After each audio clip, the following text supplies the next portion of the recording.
বাংলাদেশের বেশিরভাগ শিক্ষার্থীদের একটা ড্রিম যে আমি একটা দেশের বাইরে একটা টপ ইউনিভার্সিটিতে পড়াশোনা করব। তো আমি এখানে আমার IELTS এর এক্সাম দিছিলাম। আলহামদুলিল্লাহ আমার একটা ভালো স্কোর আসছে। জার্নিটা শুরু থেকে অনেক স্মুথ এবং স্ট্রেস ফ্রি ছিল ফিউচার এর সাথে। তাদের ওভারঅল প্রসেসটা অনেক স্মুথ। তাদের সার্ভিস চার্জটা অন্যান্য এজেন্সি থেকে কিছুটা একটু হলো লোয়ার। তাদের ভিসার রেশিও অনেক ভালো। আমি কোনো একটা জায়গায় প্রবলেম ফেস করতেছি, আমি এখানে যখন আসি তখনই সাপোর্ট পাইছি। আলটিমেটলি আমার খুবই ভালো একটা ইন্টারভিউ হয়েছিল, যার জন্য ওনাদের এই প্র্যাকটিস সেশনগুলো খুবই হেল্পফুল ছিল। এজন্য আমি অবশ্যই সাজেস্ট করব আপনারা এখান থেকে ফাইল ওপেন করতে পারেন। Good day everybody, welcome to Future Ed. আজকে আমরা নতুন আরেকটা ভিসা সাকসেস স্টোরি নিয়ে আপনাদের সামনে এসেছি। সেটা হচ্ছে শেনজেন কান্ট্রির হাঙ্গেরি ভিসা। সো রিসেন্টলি আমরা ভিসা পেয়েছি শোয়েব আহমেদ সৈকতের, যেটা হচ্ছে শেনজেন কান্ট্রির হাঙ্গেরির ভিসা পেয়েছি ব্যাচেলর প্রোগ্রামে। সো হ্যালো সৈকত। হ্যালো। ওভারঅল জার্নিটা কেমন ছিল ফিউচারেটের সঙ্গে, অ্যাপ্লিকেশন থেকে শুরু করে ভিসা পর্যন্ত? আপনার অপিনিয়ন কি? অনেস্টলি বলতে গেলে আমার জার্নিটা শুরু থেকে অনেক স্মুথ এবং স্ট্রেস ফ্রি ছিল ফিউচারের সাথে। আমার ইউনিভার্সিটি সিলেকশন থেকে শুরু করে আমার রিকোয়ারমেন্ট অনুযায়ী সাবজেক্ট এবং আমার বাজেট অনুযায়ী সাবজেক্ট চুজ করা থেকে শুরু করে then application, visa, document collection, overall প্রসেসটাই খুবই স্মুথ ছিল। Okay, thank you. তো আমরা আপনার সঙ্গে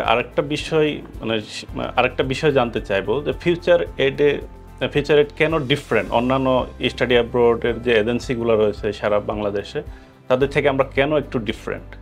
শুরু থেকে বলতে গেলে আমি যখন আমার IELTS এর প্রিপারেশন নিয়েছিলাম, তখন আমি পরীক্ষা দেওয়ার জন্য অনেকগুলো সেন্টার খুঁজতেছিলাম।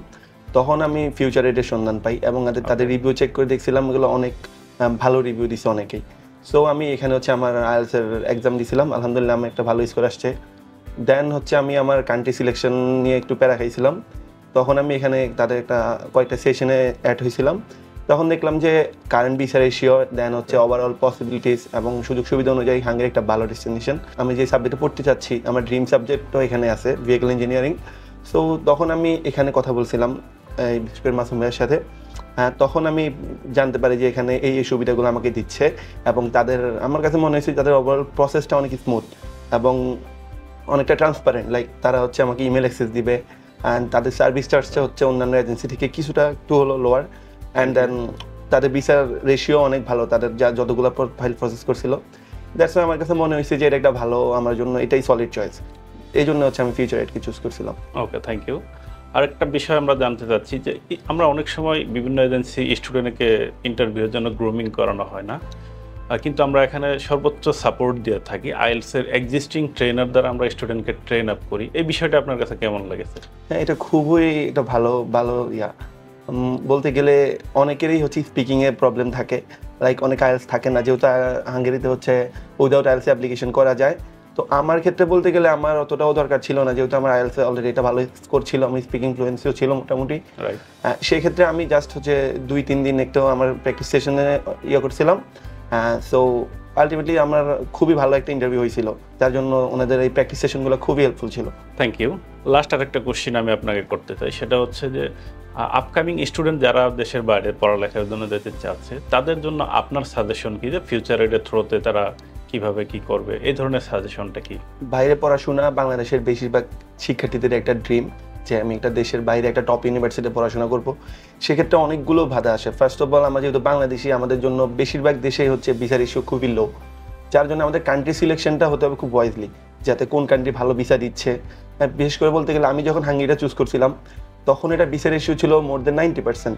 সো আমি ওভারঅল সব কিছু বিবেচনা করে এখানে চুজ করছিলাম। বাট যখন আমি এই সেপ্টেম্বরে ইনটেকে আসার পরে দেখতেছি যে ভিসা রেশিও হঠাৎ করে ডাউন হয়ে যায়। এর কারণ বাংলাদেশের বেশিরভাগ শিক্ষার্থী এখান থেকে পালায় যায় বা অন্যান্য কান্ট্রিতে চলে যায় ওয়ার্ক ভিসায়, যার জন্য এটা একটা ইফেক্ট পড়ে। সো আমি বলবো যে কান্ট্রি সিলেকশনটা খুবই গুরুত্বপূর্ণ এবং ভালো একটা এজেন্সি সিলেক্ট করা যারা ট্রান্সপারেন্ট কাজ করবে, আপনাকে ইমেল অ্যাক্সেস দিবে। এমন অনেক স্টুডেন্ট দেখছি এই ইনটেকে যাদের বিভিন্ন এজেন্সির থ্রুতে করাইছে, বাট তাদেরকে ইমেল অ্যাক্সেস দেয় নাই। অনেকের ফাইল ওপেন করার 1 থেকে 2 মাস পরে তাদেরকে অ্যাপ্লিকেশন করে নাই। সেক্ষেত্রে আমি এখানে দেখছি আমার ফাইল ওপেন করার 2 দিনের মধ্যেই আমার হয়েছিল, আমার অ্যাপ্লিকেশনটা হয়ে গেছিল।